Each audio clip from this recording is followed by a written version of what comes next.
Bonjour mes frères et sœurs en Christ. C'est un grand jour aujourd'hui parce que j'ai deux hommes de Dieu qui sont là pour vous, plus moi bien sûr. À ma gauche, j'ai le pasteur Dieudonné du ministère des Amis de Christ.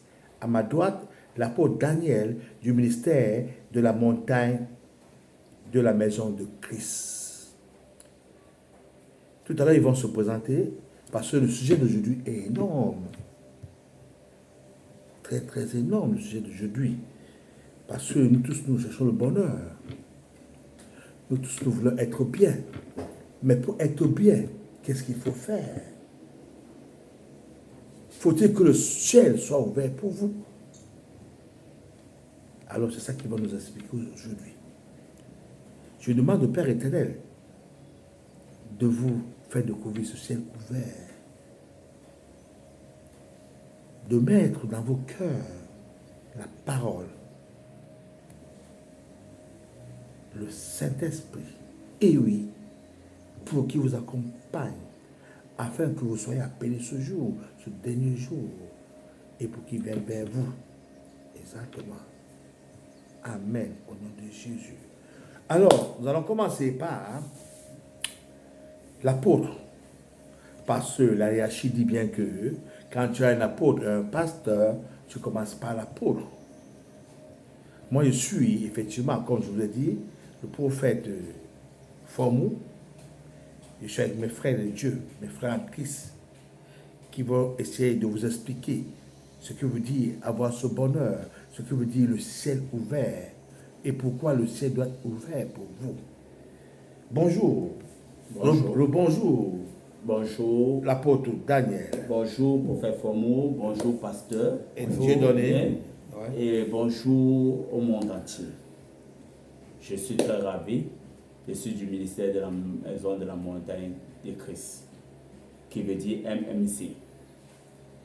Je suis très content parce que nous allons partager aujourd'hui de la part de Dieu et nous parlons du ciel ouvert.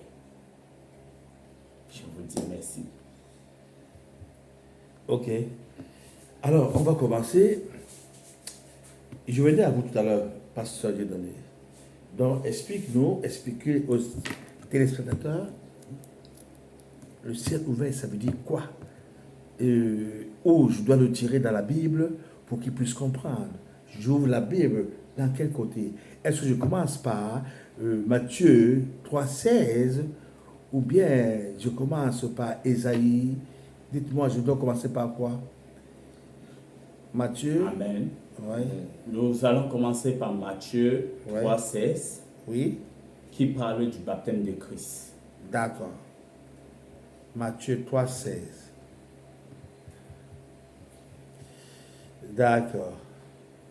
Je vais vous le lire avant que l'apôtre Daniel vous parle.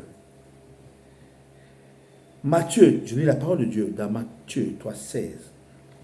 Dès que Jésus eut été baptisé, il sortit de l'eau, et voici les cieux s'ouvrirent. Et il vit l'Esprit de Dieu descendre comme une colombe et venir sur lui. Effectivement. Au monde entier, et je reviens à vous pour vous expliquer ce verset biblique. Ce verset biblique parle de ceux-là qui sont baptisés et qui ont manque de connaissance. Lorsque tu es baptisé, parce que Christ dit, soyez mes imitateurs. Lorsque tu es baptisé, ça veut dire que tu portes l'Esprit de Dieu en toi. Lorsque on te baptise, tu dois chercher le Saint-Esprit. Tu dois être baptisé, tu dois chercher à être baptisé par l'Esprit Saint pour que ton chemin soit éclairé. Et lorsque je parle du ciel ouvert, de la manière dont Christ a été baptisé, il y a beaucoup de gens qui sont baptisés, mais le ciel n'est pas ouvert. Pourquoi? Parce qu'ils ne sont pas vrais avec la volonté de Dieu. Parce qu'ils ne sont pas vrais avec leur marche.